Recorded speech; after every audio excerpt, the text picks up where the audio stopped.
इंसान जब माँ के पेट से इस दुनिया में आता है तो फिर आते ही उसके ऊपर हुकूक होते हैं और फिर वो अपनी पूरी जिंदगी हुकूक में ही गुजारता है। यूं तो उलमाए किराम ने दो हुकूक का जिक्र फरमाया है, लेकिन हम इंसानों पर दो नहीं बल्कि तीन हुकूक और तीन हुकूक लेकर के हम अपनी जिंदगी गुजारते हैं और फिर इस दुनिया से चले जाते हैं। सबसे पहला हक जो हम पर और आप पर है वो है हुकूकुल्लाह, अल्लाह का हक। अल्लाह का हक है क्या? हुकूकुल्लाह क्या है? तो नमाज, रोजे, हज, ज़कात और सबसे बड़ा अल्लाह का हक यह है कि खुदा को एक माना जाए। कुल हुवल्लाहु अहद, अल्लाह एक, उसके साथ किसी को न जात में न सिफात में शरीक नहीं ठहरा सकता। अगर जात में शरीक ठहराया, जात में शरीक ठहराने का क्या मतलब? एक से जायद खुदा को मानना, दो या तीन खुदा को मानना। जिस तरह ईसाई तीन खुदा मान करके मुशरिक हो गए, कुफारो मुशरिकीन हर उगते सूरज, डूबते चांद और दुनिया में बेशुमार दरख्त, पौधे, पत्थर को पूछ पूछ करके मुशरिक हो गए। अल्हम्दुलिल्लाह ये मुसलमान एक खुदा की इबादत करते हैं।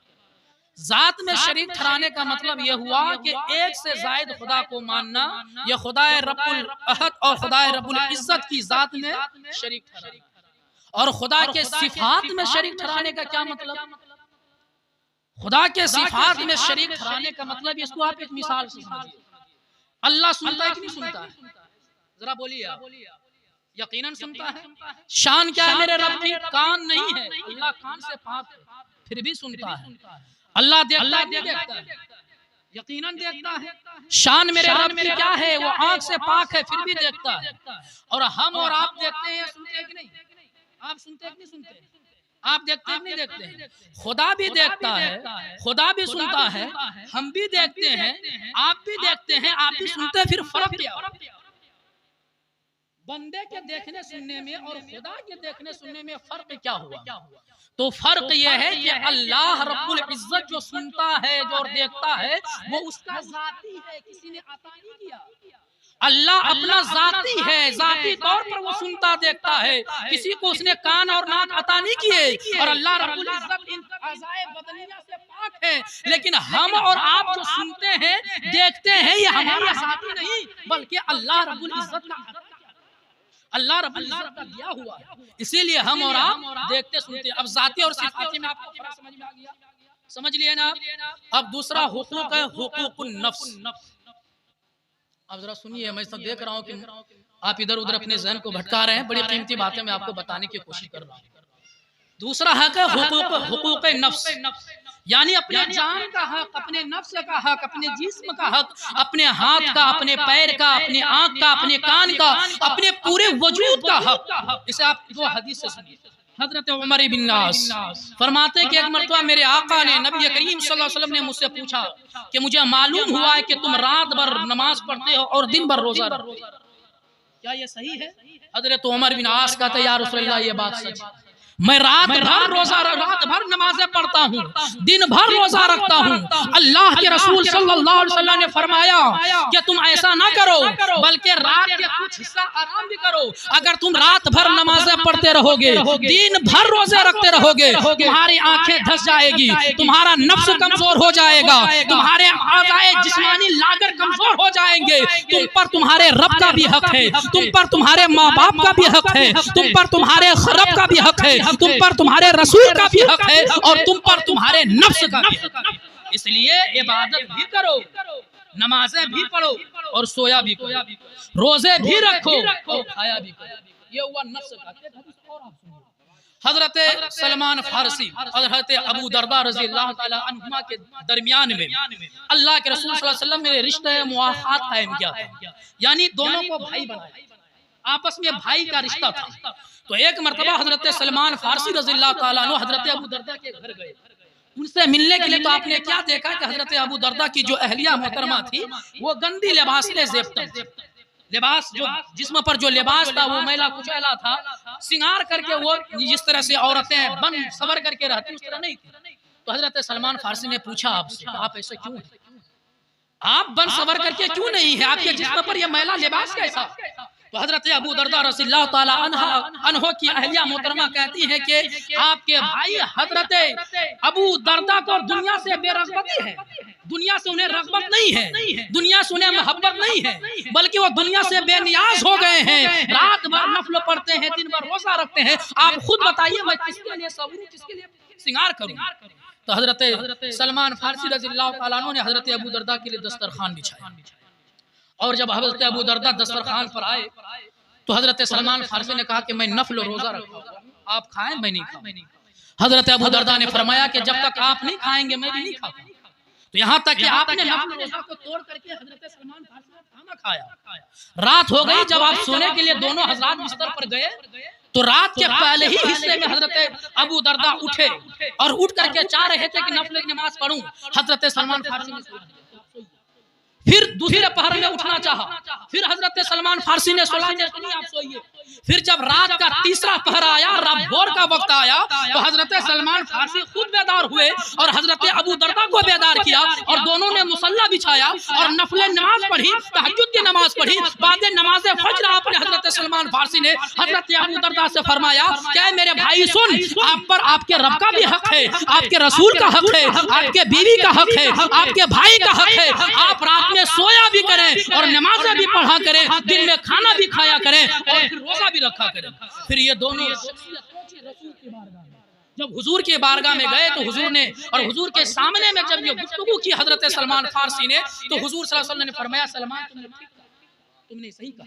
अब आखिरी हुकूक जो है वो है हुकूकुल इबाद। अब हुकूकुल इबाद क्या है?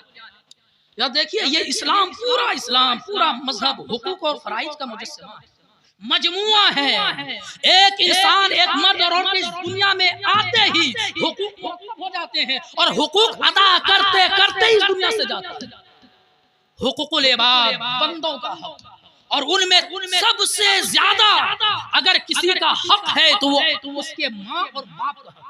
और अल्लाह तबारक व तआला ने कुरान मुकद्दस में एक नहीं बल्कि कई जगह पर अपने जात के साथ, अपनी इबादत के साथ माँ बाप के हुस्न सुलूक को जिक्र किया है। बनी इसराइल, सूरह बनी इसराइल में अल्लाह रब्बुल इज्जत ने फरमाया, वइज़ अख़ज़ना मीसाक़ बनी इसराइल ला तअबुदू इल्लल्लाह व बिल वालिदैन इहसाना। क्या बनी इसराइल याद करो, जब मैंने बनी इसराइल से अहद लिया, मीसाक़ ली, वादा लिया कि अल्लाह रब्बुल इज्जत के साथ किसी को शरीक न ठहराना और माँ बाप के साथ अच्छा बर्ताव करना, माँ बाप के साथ अच्छा सलूक करना। सूरह निसा के अंदर भी अल्लाह रब्बुल इज्जत ने यही फरमाया। कुरान मुकद्दस के कई जगहों पर अल्लाह रब्बुल इज्जत ने अपनी अबदियत के साथ, अपनी इबादत के साथ कि अल्लाह की इबादत करो और अल्लाह के साथ किसी की शरीक न ठहराओ, अल्लाह एक है, माँ बाप के साथ हुस्न सलूक करो, कई जगह पे फरमाया।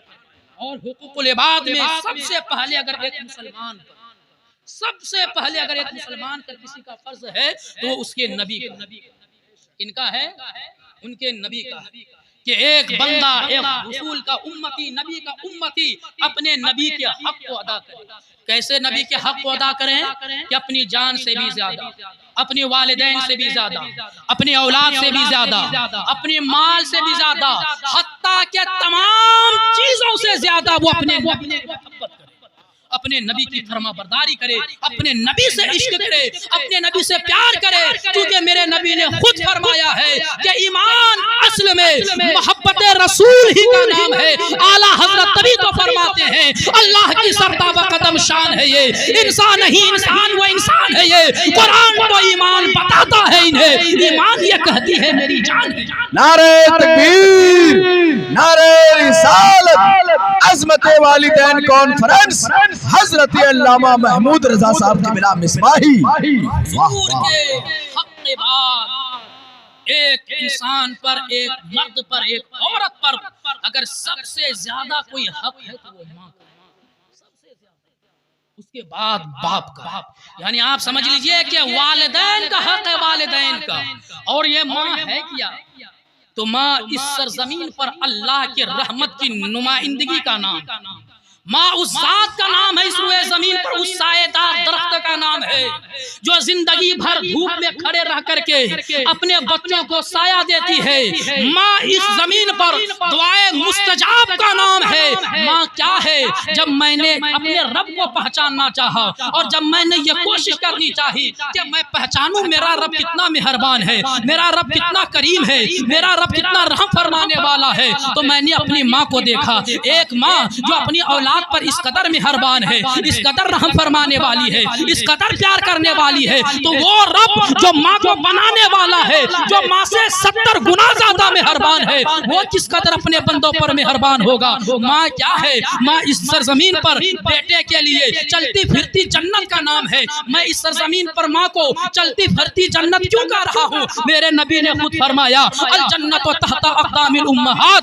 क्या बेटों की जन्नत है, तुम्हारी जन्नत अल्लाह ने तुम्हारे माँ के कदमों में डाल दिया है। आपको मैं बताऊं माँ है क्या? माँ किसको कहते हैं? माँ अगर एक जानवर हो, माँ अगर एक मुर्गी हो, लेकिन मुर्गी हो उसके बावजूद भी उसके ममता का आलम यह है, उसके प्यार का आलम यह है, उसकी मोहब्बत का आलम यह है। जब एक मुर्गी बच्चे जमती है, अंडे से बच्चे निकलते हैं और जब उस बच्चे को लेकर के वो मुर्गियां फिरती है, रास्ते में कोई दाना दिख जाता है, मुर्गी एक मखसूस आवाज निकाल करके उस दाने पर चोंच मारती है और एक मखसूस आवाज निकाल करके अपने बच्चों को बुलाती है। जब वो बच्चे एक वो दाने के पास आ जाते हैं तो चोंच मारकर अपनी चोंच को उठा लेती है और बच्चे को दाना खिलाती है। जरा आप गौर करें, एक माँ अगर मुर्गी हो, एक जानवर हो, तो उसके ममता का आलम यह है। अगर माँ अशरफुल मखलूकात हो, माँ अगर इंसान हो, उसके ममता का आलम क्या होगा, उसके प्यार का आलम क्या होगा, उसकी मोहब्बत का आलम क्या होगा। अल्लाह अकबर। हैरत है आज के नौजवानों पर। आज के नौजवान या माँ बाप के मर्तबे को नहीं समझते, माँ बाप को घर से बेघर करना चाहते हैं। आओ मैं बताऊं, जब एक माँ अपने पेट में एक बच्चे को रखती है, जैसे जैसे महीना करीब आता है वो कमजोर से कमजोर होती चली जाती है और जैसे ही विलादत का वक्त करीब आता है फिर वो मौत और जिंदगी के दरमियान चैलेंजेस का मुकाबला करती है। फिर जब वो बच्चा पैदा हो जाता, अपने खून को, अपने जिगर को दूध की शक्ल में सीने के बच्चे के वजूद में उतार देती है। आज अगर कोई नौजवान चलने की सकत रखता है वो माँ की मोहब्बत के बुनियाद पर। आज अगर किसी नौजवान की जबान में मुंह में जबान बोलती है वो माँ के प्यार की बदौलत। अगर आज किसी के बेटे के हाथों में कमाने की ताकत है तो उस माँ के उस कुर्बानी का सदका है। जब वो बेटा नन्हा सा था, जब वो बेटा छोटा सा था, वही माँ है, वही बाप है, हाथ को पकड़ करके, उंगली को पकड़ करके चलना सिखाया। मुख्तसर मैं ये कह दूं, अगर किसी बेटे पर, किसी बेटी पर इस दुनिया में सबसे ज्यादा एहसान अगर किसी का है तो उसकी माँ का है, उसके बाप का है। उसके बावजूद जब ये माँ बच्चे को पैदा कर देती है, जन्म देती है और जब ये बच्चा बड़ा हो जाता है तो माँ कभी अपने बेटे से नहीं कहती, बाप कभी अपने बेटे से नहीं कहता कि तुझ पर मेरा एहसान है। याद करें मेरे बेटे, जब तुम पैदा हुए थे तुम बोल नहीं सकते थे, तुम चल नहीं सकते थे, तुम्हारे हाथ पकड़ने की काबिल नहीं था, 2 साल की उम्र थी, तुम चलते चलते गिर जाते थे, मैंने तुम्हें सहारा दिया, उंगली पकड़ करके मैंने तुम्हें चलना सिखाया है। आज तुम जवानी के दहलीज पर कदम रखे हो, आज तुम्हारे पाँव में जो ताकत है यह मेरा सदका है। आज तुम जो बोल रहे हो यह माँ के दूध का पावर है। नहीं, माँ बाप कभी इस एहसान को नहीं जतलाते। उसके बावजूद भी जब एक बेटा जवान होता है, 18-19 साल की उम्र हो जाती है, पैसा कमाने लगता है, उसका ख्याल यह होता है अब मुझे माँ बाप की जरूरत नहीं है, अब मुझे माँ बाप की हाजत नहीं है, बल्कि मुझको मेरे माँ बाप को मेरी हाजत है, मेरी जरूरत है। मैं पूछना चाहता हूँ अपने मिल्लत के नौजवानों से, ऐ मेरे नादान नौजवान, तुम हो क्या, तुम्हारी औकात क्या है, तुम्हारी हैसियत क्या है। महीने के 20,000 की कमाई, महीने के 30,000 की कमाई, ज्यादा से ज्यादा 1 लाख तुम कमा सकते हो, 2 लाख कमा सकते हो, लेकिन सुनो माँ की जरूरत कब है, माँ की जरूरत क्यों है। तुम कुछ भी हो, एक बिजनेसमैन हो सकते हो, एक इंजीनियर हो सकते हो, एक आलिम हो सकते हो, एक मौलाना हो सकते हो, लेकिन अल्लाह रब्बुल इज्जत ने इस सरजमीन पर जो सबसे बड़ा मकाम बनाया है, जो सबसे बड़ा रुतबा बनाया है वो नबूवत का रुतबा है। उससे बड़ा रुतबा कोई नहीं। अल्लाह जिसे चाहा, अल्लाह ने जिसे चाहा उसे मकामे नबूवत पर फाइज किया, अपने हबीब पर मकामे नबूवत के दरवाजे को बंद कर दिया। आइए मैं बताता हूँ माँ की जरूरत किसको है? वो नबी जो अल्लाह के जलील कद्र नबी हैं, सिर्फ नबी ही नहीं बल्कि रसूल भी हैं, कलीमुल्लाह है, अल्लाह से बातें करने वाले हैं, अल्लाह से बातें करते हैं। मिराज शरीफ के हदीस में अल्लाह के रसूल सल्लल्लाहु अलैहि वसल्लम ने क्या देखा? मेरे नबी फरमाते हैं, जब मैं मेराज की सफर में था, मैंने क्या देखा? एक कब्र में एक शख्स खड़ा होकर के रब से बातें कर रहा है, बुलंद आवाज में बातें कर रहा है, ऊंची आवाज में बातें कर रहा है। मैंने पूछा, परवरदिगार आलम, ये कौन है? तेरे हुजूर बुलंद आवाज से बातें करता है, तेरे से लड़ रहा है, झगड़ रहा है। गैब से निदा आती है, कुदरत जवाब देती है, ए मेरे हबीब, ये मेरे कलीम हैं, ये मूसा है, पैगंबर हैं, जिन्हें मैंने इख्तियार दिया है कि वो मुझसे इस तरह से कर लेते हैं। हजरत मूसा अलैहिस्सलाम है, कोहे तूर पर जाते हैं रब से हम कलामी के लिए, रब से बात करने के लिए। इरादा है रब से बात करूं, एक नहीं बल्कि कई बार कोहे तूर पर गए, इरादा अल्लाह से बातें करने के लिए। लेकिन आखिरी मर्तबा, एक मर्तबा जब कोहे तूर पर जा रहे थे, रास्ते में उन्होंने एक गैब से आवाज सुनी। गैब से आवाज आई, ऐ मूसा, तूर पर जा रहे हो, जरा संभल करके जाना, जरा होशियार होकर के जाना, जरा संभल करके जाना। हजरत मूसा दाएं बाएं देखते हैं, आवाज आ रही है, आवाज देने वाला नजर नहीं आ रहा। हजरत मूसा फिर आगे बढ़ते हैं, फिर आवाज आती है, ऐ मूसा, कोहे तूर पर जा रहे हो, जरा संभल करके जाना, जरा होशियार होकर के जाना। हजरत मूसा अर्ज करते, परवरदिगार आलम, यह तो कोई पहली मर्तबा नहीं जो तेरे हुजूर जा रहा हूँ, कोहे तूर पर जा रहा हूँ, इससे पहले कई मर्तबा गया, लेकिन तूने हमें संभलने का हुक्म नहीं दिया, होशियार होने का हुक्म नहीं दिया। आखिर वजह क्या है कि जब कोहे तूर पर जा रहा हूँ तो तू हमें संभलने का हुक्म दे रहा है, होशियार होने का हुक्म दे रहा है। कुदरत ने आवाज दी, गैब से आवाज आती आई, क्या है मूसा, इससे पहले जब तुम घर से निकलते थे, कोहे तूर पर आते थे, अल्लाह से हम कलामी के लिए आते थे, तो घर से निकलते, उधर तुम्हारी माँ अपने आंचल को उठा देती थी और उठा उठा करके दुआ करती थी, परवरदिगार आलम, मेरे बेटे हजरत मूसा की तबीयत में जलाल है, वो जलील कद्र पैगंबर है, अगर तेरे हुजूर वो बुलंद आवाज से बात कर ले, जोर से बात कर ले, तो उसकी गिरफ्त ना करना, उसे माफ करना, उसे दरगुजर करना। लेकिन ऐ मूसा सुन, आज जब तुम घर से निकले हो तो तुम्हारी माँ इंतकाल कर गई है, आंचल उठा करके दुआ करने वाली नहीं है, इसलिए तुम माँ के वफात के बाद निकले हो। इस वजह से कुदरत तुम्हें कह रही है कि जरा संभल करके जाना, जरा होशियार हो। आप जरा अंदाजा करें, वक्त के कलीम है, जलीलुल कद्र पैगंबर है, जलीलुल कद्र पैगंबर, एक नबी है, रसूल है, उसके बावजूद भी हम और आप किस खेत के मूली हैं?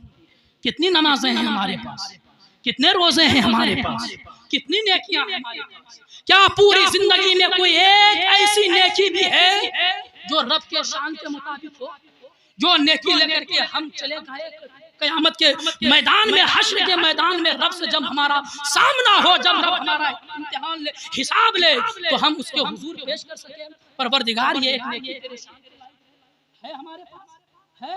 उसके बावजूद भी हम और आप ये समझते हैं कि हम जवान हो गए तो हमें माँ बाप की कदर नहीं, हमें माँ बाप की हाजत नहीं, हमें माँ बाप की जरूरत नहीं। सुने आप, अल्लाह के रसूल सल्लल्लाहु अलैहि वसल्लम फरमाते हैं, ऐ मेरे सहाबा, क्या मैं तुम्हें गुनाह कबीरा में से सबसे बड़े गुनाह के बारे में नहीं बताऊं? सहाबा क्यों नहीं? फिर मेरे हुजूर फरमाते हैं, मेरे सहाबा सुनो, क्या मैं तुम्हें गुनाह कबीरा में से सबसे बड़े गुनाह के बारे में ना बताऊं?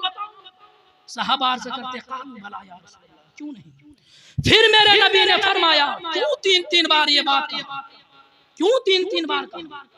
इसलिए कि सहाबे किराम मुतवज्जह हो जाए और क़यामत तक आने वाले तमाम बेटों के लिए नसीहत हो जाए। मेरे नबी फरमाते कि सुनो, गुनाह कबीरा में से सबसे बड़ा गुनाह यह है कि अल्लाह के साथ किसी को शरीक ठहराया जाए, अल्लाह के साथ किसी को शरीक ठहराया जाए। खुदा एक, कुल हुवल्लाहु अहद, अल्लाह एक। उसके बाद मेरे नबी फरमाते हैं कि उससे बाद सबसे बड़ा गुनाह अगर कोई है वो है माँ बाप की नाफरमानी, माँ बाप से बदसलूकी, माँ बाप की नाराजगी। और यहाँ तक मेरे नबी ने फरमाया दूसरी हदीस में कि जिनसे उनके माँ बाप नाराज हो और उसकी मौत इस हैसियत इस वक्त हो जाए कि उसके माँ बाप उससे नाराज थे, चाहे वो दुनिया में कितनी भी नेकी क्यों ना करे, कितनी भी नमाजें उसने क्यों ना पढ़ी, कितने भी रोजे उसने क्यों नहीं रखे, अल्लाह मफ़हूम हदीस है, अल्लाह के रसूल फरमाते हैं कि जन्नत तो दूर की बात है, उसे जन्नत की खुशबू भी नहीं मिलेगी। अल्लाह, जन्नत की खुशबू भी नहीं मिलेगी। और आप जानते हैं जन्नत की खुशबू की तासीर क्या है? 500 साल की मसाफत पर जन्नत की खुशबू मिलेगी। 500 साल की दूरी पर लोग रहेंगे और जन्नत की खुशबू से मिलेगी। लेकिन अल्लाह के रसूल फरमाते हैं 3 शख्स ऐसे हैं किसे जन्नत तो दरकिनार जन्नत की खुशबू भी नसीब नहीं होगी। कौन है? उनमें से वो है सदका दे करके, खैरात करके एहसान जताने वाला, यानी गरीबों की मदद करके एहसान जताने वाला, मिस्कीनों की मदद करके एहसान जताने वाला। और माँ बाप दूसरा वो है जो माँ बाप का नाफरमान, माँ बाप से बदसलूकी करता है। और तीसरा वो है जो शराब के आदी है। ये 3 लोग ऐसे जिसे जन्नत तो दूर जन्नत की खुशबू नहीं मिलेगी। और याद रखिए, ये माँ बाप की नाफरमानी तो दुनिया में तो जन्नत क़यामत में तो महरूमी के सबब तो है ही है, अज़ाब इलाही का सबब तो है ही है, लेकिन दुनिया ही में अल्लाह रब्बुल इज्जत उसे इबरतनाक सज़ा देता है। आइए मैं चंद वाक़यात आपको सुनाऊं माँ बाप की नाफरमानी। आज लोग ये कहते हैं हमें वालिदैन की जरूरत नहीं, हमें माँ बाप की जरूरत नहीं। आप जरा सुने, एक बार दुरूद पाक पढ़िए, अल्लाहुम्मा सल्ली अला सय्यिदना मौलाना मुहम्मद बारिक वसल्लिम सल्लल्लाहु अलैहि या रसूलल्लाह सल्लल्लाहु तआला अलैहि वसल्लम। मेरे नबी ने एक मर्तबा हजरत अपने सहाबा के दरमियान हजरत जुरैज के वाक़या को बयान किया। मेरे सहाबा बनी इस्राइल में एक शख्स था, बड़े आबिद व ज़ाहिद, बड़े मुत्तकी, बड़े परहेज़गार, अपने घर से दूर जंगल में रहता था। उसने मिट्टी का एक झोपड़ी बनाई थी, उसे मस्जिद करार दिया था और उसी में वो रब की इबादत करता था, रब की माबूद, रब हकीकी की इबादत करता, नमाज पढ़ता, रोजे रखता। और इतना बड़ा आबिद, इतना बड़ा जाहिद, उसके मुत्तकी, उसके तक़वे तहारत का चर्चा पूरे बनी इस्राइल में, पूरे बनी इस्राइल में उसकी एक बूढ़ी माँ भी थी। चूंकि वो अपने घर से दूर जंगल में रब की इबादत करता था, एक दिन उसकी माँ की ख्वाहिश हुई कि मैं अपने बेटा जुरैज से मुलाकात करने जाऊं, उसको देखने जाऊं, उसके चेहरे को प्यार से। वो माँ निकली। हजरत जुरैज के जब इबादत खाने पे पहुंची, उस कुटिया पे पहुंची, तो क्या देखा कि उसका बेटा जुरैज नमाज में है, नमाज पढ़ रहा, नफल नमाज पढ़ रहा। थोड़ी देर रुकी रही। जब जुरैज नमाज से फारिग नहीं हुए तो उसके माँ ने हजरत जुरैज को आवाज दी, बेटा जुरैज, मैं तुमसे मिलने के लिए आई, मैं तुम्हें देखने के लिए आई हूँ, मैं तुम्हारी ज़ियारत करने के लिए आई हूँ। माँ की आवाज बेटे के कान में, जुरैज के कान में पहुंची।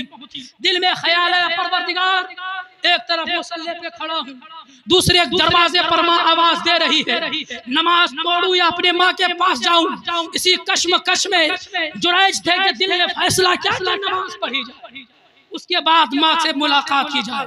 जब बहुत देर हो गई और माँ की उम्मीदें खत्म हो गई, टूट गई, तो उसकी माँ वापस घर चली गई।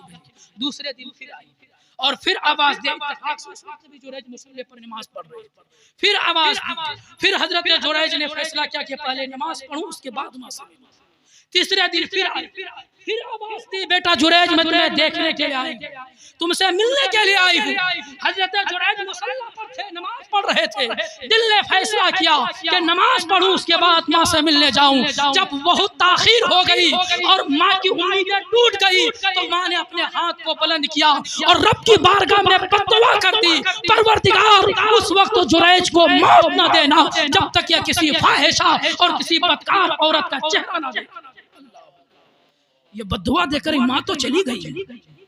इतने में बनी इस्राइल में एक फाहिशा औरत थी जो अपने जिस्म का धंधा करती थी। उनका पेशा, उसका काम ही था अपने जिस्म को बेचना और उससे पैसे कमाना। जुरैज के इबादत खाने से गुजरी और जुरैज को दावत दी, ज़िना की दावत दी, लेकिन चूंकि हजरत जुरैज एक अल्लाह के बरगुज़ीदा बंदे थे, हजरत जुरैज ने उसके तरफ तवज्जो ना की, उसके तरफ नजर ना उठाई। तो फिर वो फाहिशा खातून जब थोड़ी दूर गई, उसने क्या देखा कि एक चरवाहा एक चरवाहा है और वो चरवाहा अपनी बकरियों को चरा रहा है। उसने उस फाहिशा औरत ने उसे दावते जना दिया और उस चरवाहे ने उससे जना किया। जब जना कर लिया तो वो हामिला हो गई। 9 महीने के बाद जब बच्चा पैदा हुआ और बनी इस्राइल के लोगों ने ये कहा कि बताओ तुम्हारा ये जो बच्चा है, ये तुम्हारे जिस्म में शिकम में जो बच्चा है वो किसका है? उस आयशा औरत ने हजरत जुरैज की तरफ इशारा किया और कहा मेरे पेट में जो बच्चा था और जिसको मैंने जन्म दिया है वो किसी और का नहीं बल्कि जुरैज का है।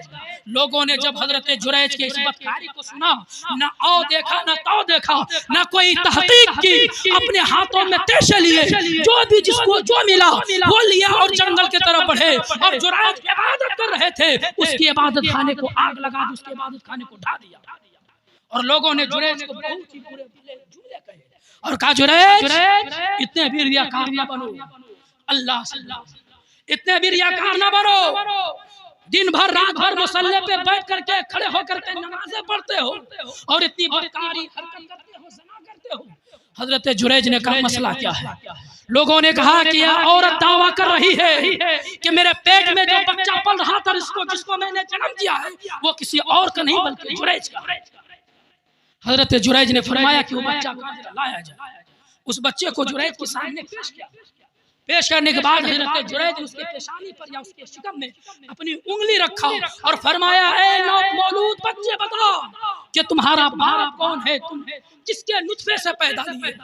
उस 2 दिन के बच्चे ने गोयाई दी, बोला और कहा मैं जुरैज का बेटा नहीं बल्कि मैं उस चरवाहे का बेटा हूँ।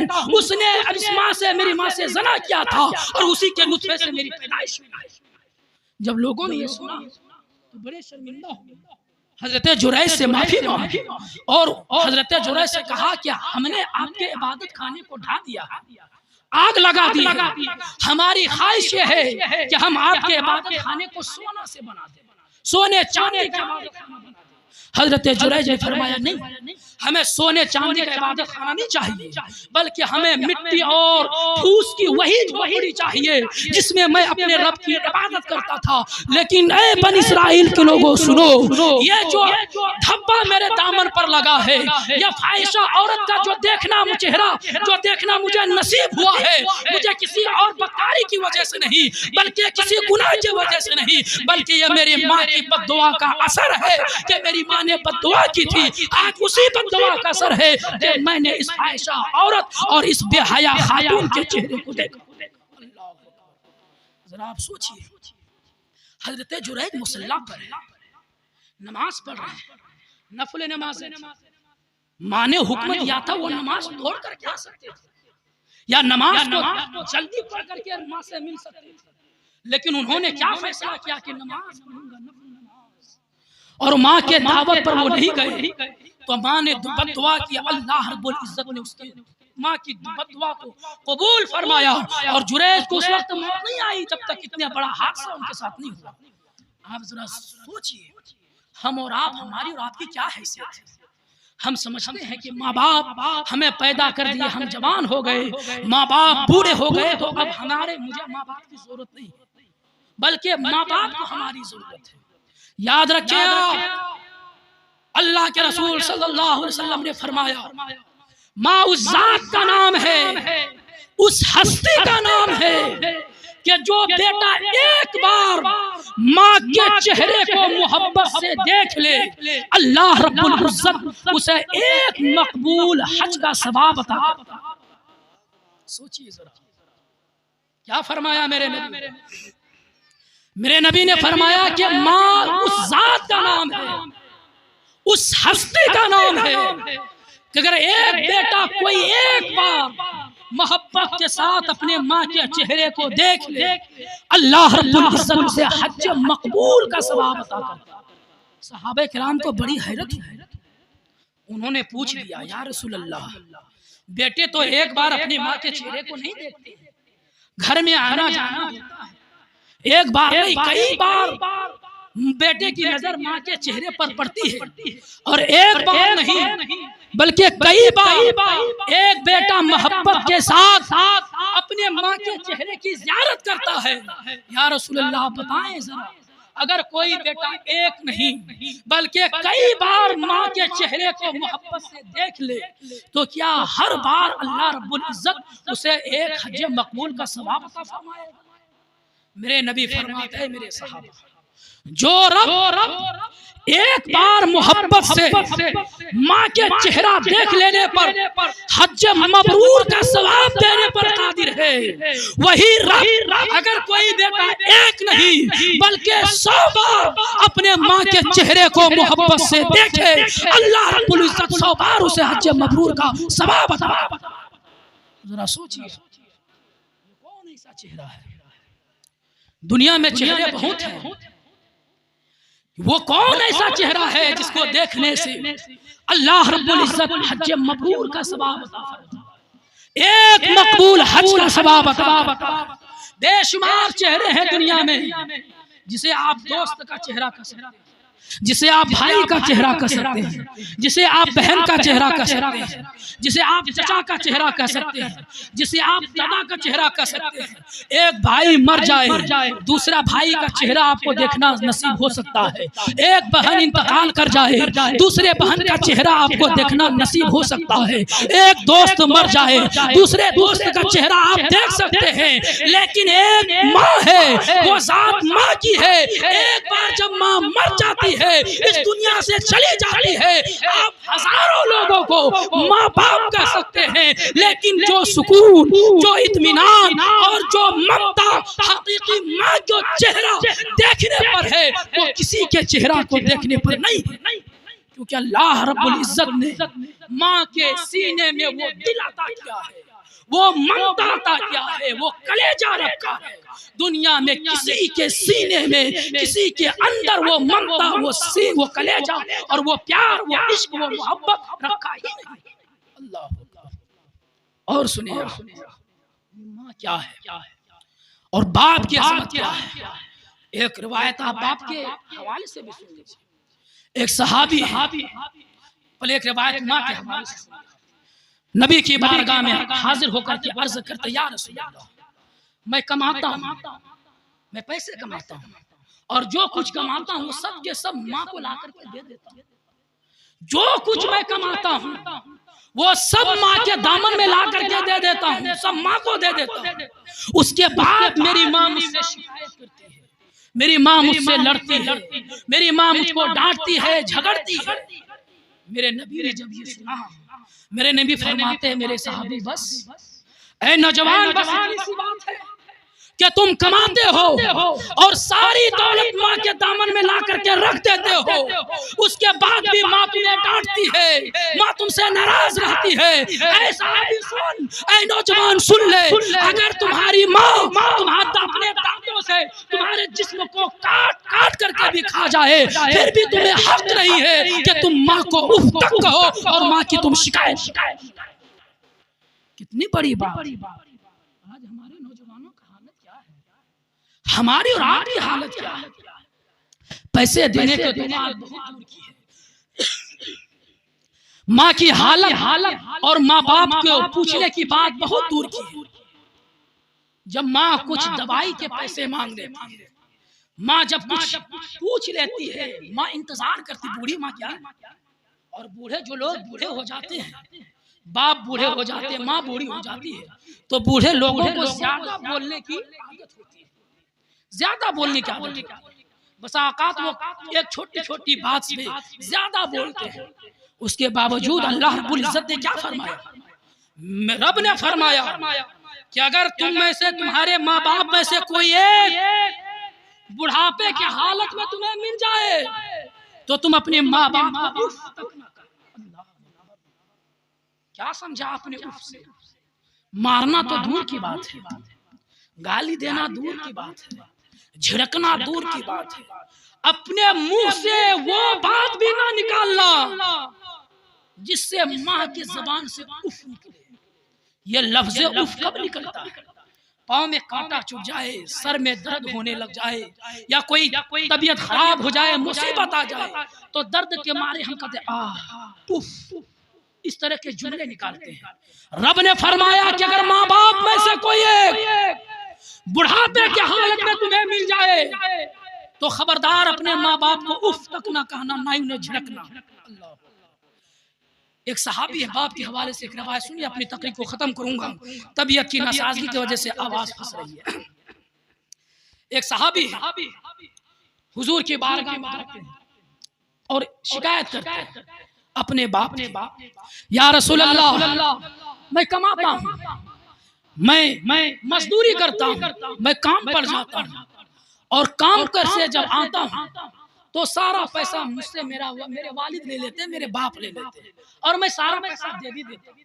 उसके बावजूद भी मेरा बाप मुझसे नाराजगी जाहिर करते हैं, डांटते हैं। इस तरह की चंद बातें साहबे रसूल ने हुजूर की बारगाह में किया। हुजूर को हैरत हुआ, कैसा बेटा है, अपनी बाप की शिकायत कर। खैर मेरे नबी ने उस सहाबी की शिकायत को सुना और सुनने के बाद एक कासिद को, एक सहाबी रसूल को हुजूर ने हुक्म दिया कि जाओ इनके बाप को बुला के लाओ। वो ज़ईफ थे, बूढ़े थे, खेत में काम कर रहे थे। वो कासिद, नबी का कासिद गया उनके पास और उनसे कहा कि चलो हुजूर ने आपको बुलाया है, मेरे आका ने आपको बुलाया है। उस बूढ़े सहाबी ने कहा कि क्यों बुलाया मुझे? पूछते हैं ना, जब कोई कासिद आता है तो हमसे सवाल करते हैं कि आखिर फलां ने हमें क्यों बुलाया, क्या बात है? उन्होंने पूछा कि आखिर वजह क्या है, क्यों बुलाया है? तो उस कासिद ने कहा कि तुम्हारे बेटे ने तुम्हारी शिकायत की हुजूर की बारगाह में। जब ये जुमला सुना ना उस बूढ़े शख्स ने, इंसान ने, कि मेरे बेटे ने मेरी शिकायत हुजूर की बारगाह में की है, वो अंदर से टूट गए और उनसे फिर पूछा कि क्या शिकायत की, मेरे बेटे ने क्या कहा हुजूर की बारगाह में। उन्होंने अर्ज किया कि तुम्हारे बेटे ने यह शिकायत की है कि वो कमा करके जो लाता वो तुम ले लेते हो, उसके बाद भी तुम नाराज रहते हो, ये शिकायत। जब उन्होंने सुना और अंदर से और टूट गए। अरबी तो थे ही, रग में जिस्म के हर नस में खून में फसातो बलागत बसा करता था। अदीब थे, अदीब शायर थे। दिल ही दिल में उन्होंने कुछ अशआर कहे और अशआर इस दर्दनाक के कहे मुंह से नहीं निकाला। बहुत सारी बातें ऐसी हैं जो हम अपने मन में करते हैं, दिल में करते हैं, उन्होंने दिल में की, मन से नहीं निकाला। क्या बातें थी। और जब वो रास्ते में वो शेर गुनगुना रहा था, अल्लाह ने हजरत जिब्राइल को हुक्म दिया, जिब्राइल जाओ मेरे हबीब की बारगाह में जाओ, मेरे हबीब से मेरा सलाम करना और उनसे कहना कि जब इनके वालिद आपकी बारगाह में आ जाए तो उनसे आप कहें, फरमाइश करें कि वो अशआर जो रास्ते में तुमने कहे हैं। जब वो पहुंचे हुजूर की बारगाह में, सलाम किया, हुजूर ने फरमाया जरा सुनो, रास्ते में जो तुमने अशआर कहे हैं, शेर पढ़ा है, वो सुनाओ। साहबे रसूल हैरत में पड़ जाते, या रसूल अल्लाह, मैंने मुंह से तो निकाले नहीं है, दिल ही दिल में कहा है। मेरे नबी फरमाते हैं कि अल्लाह अलीम खबीर है, दिल के हालात को जानने वाला है। तुमने दिल में कहा, रब ने सुन लिया, तेरे रब का हुक्म है कि तू मुझे वो अशआर सुनाए। उन्होंने अशआर का मफहूम कुछ इस तरह था।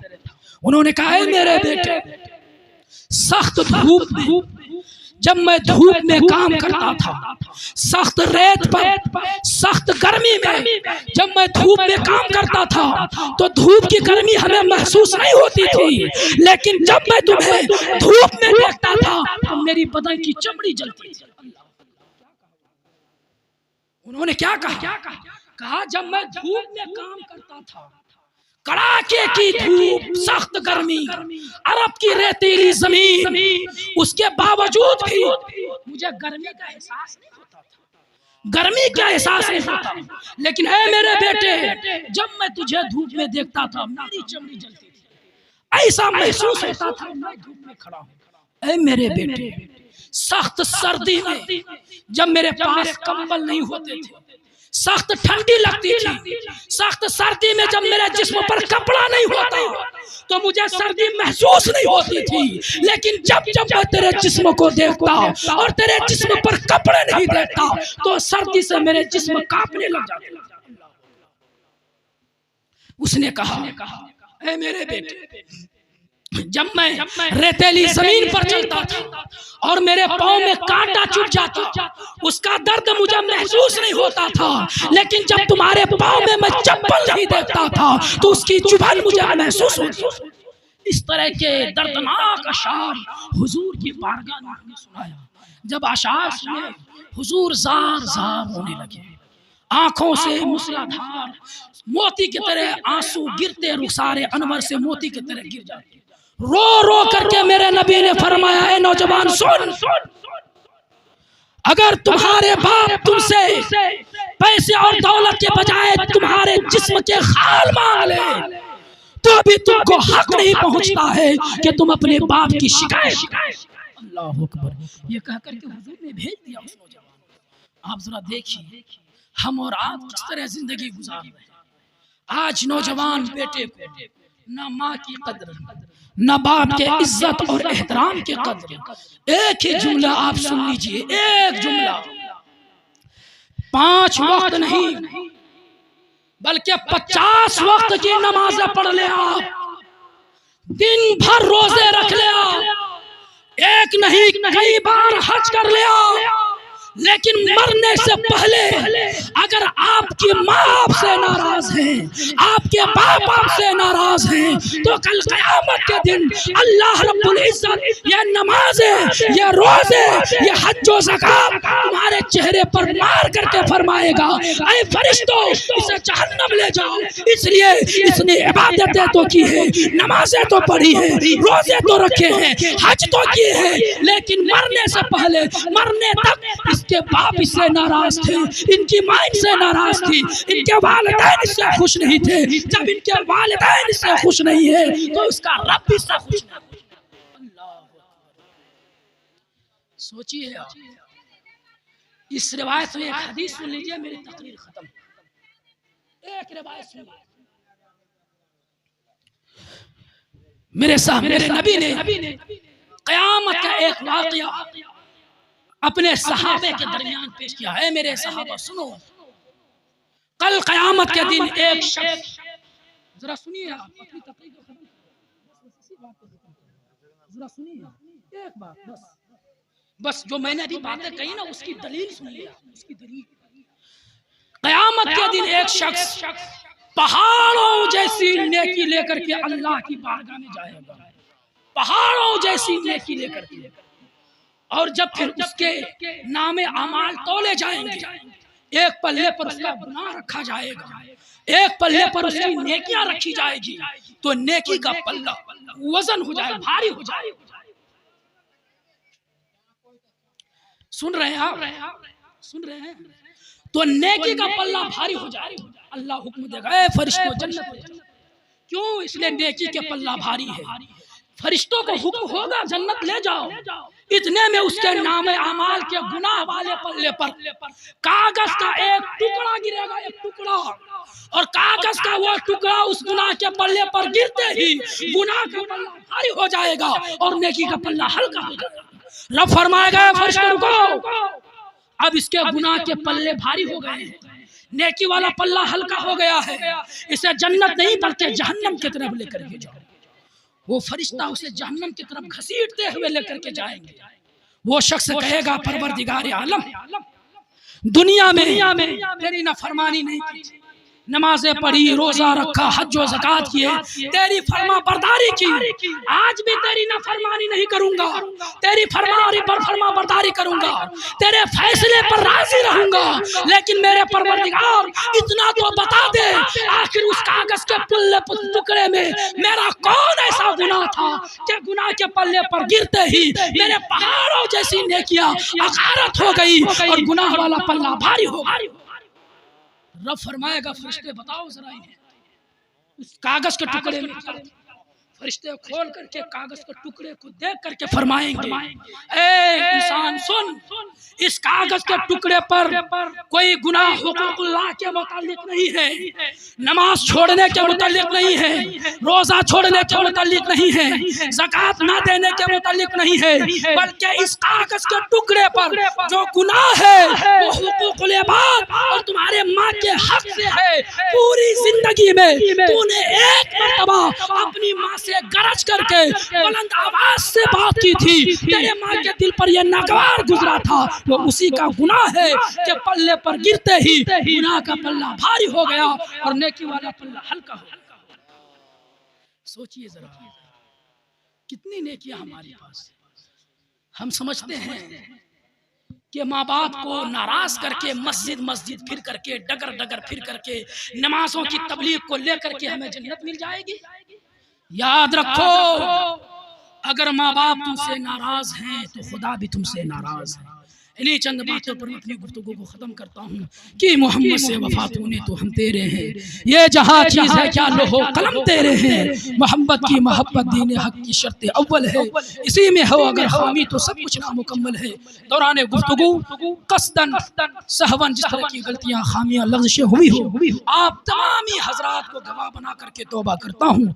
अस्तगफिरुल्लाह रब्बी मिन कुल्लि ज़म्बि व अतूबु इलैह, ला इलाहा इल्लल्लाह मुहम्मदुर रसूलुल्लाह। अस्सलामु अलैकुम।